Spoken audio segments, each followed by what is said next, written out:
હું છું માહિબા રાઠોડ અને આજે ગુજરાતની અંદર ઘણા બધા લોકોના મનમાં એક પ્રશ્ન ઉદ્ભવી રહ્યો છે કે આ સાયબર યોદ્ધા છે શું? તો સાયબર યોદ્ધા છે અમારું એક ગ્રુપ કે જે ગુજરાતની અંદર ગુજરાતી ઇન્ફ્લુએન્સરો છે એવા કેટલાક કે જેઓ વલ્ગર ટાઈપના વિડીયો, અશ્લીલ પ્રકારના વિડીયો તથા અશ્લીલ પ્રકારની કહેવાય ને કે ગંદી ગાળો બોલીને જે વિડીયો પોસ્ટ કરતા હોય છે અને લખીને પણ પોસ્ટ કરતા હોય છે, તો તેવા લોકોને નાથવાનું આ એક પ્રયત્ન છે.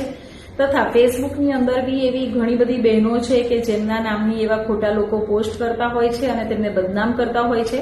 તો તેવા લોકોને નાથવા માટેના અમારા આ પ્રયત્નો છે અને એવા ઘણા બધા લોકો છે કે જેમની પાસે અમે લોકોએ માફી પણ મંગાવી છે અને મિલિયનમાં ફોલોઅર્સ હોય એવી આઈડી પણ અમે બંધ કરાવી છે. તો અત્યારે અમે લોકો આ જ કાર્ય કરી રહ્યા છે ને આગળ પણ આવા ઘણા બધા લોકોને અમે લોકો આઈડી બંધ કરાવીશું અને એમની ઉપર કાનૂની કાર્યવાહી પણ કરીશું. અમારી તમામ માહિતીથી અપડેટેડ રહેવા માટે જોડાયેલા રહો ત્રિશુલ ન્યૂઝ સાથે.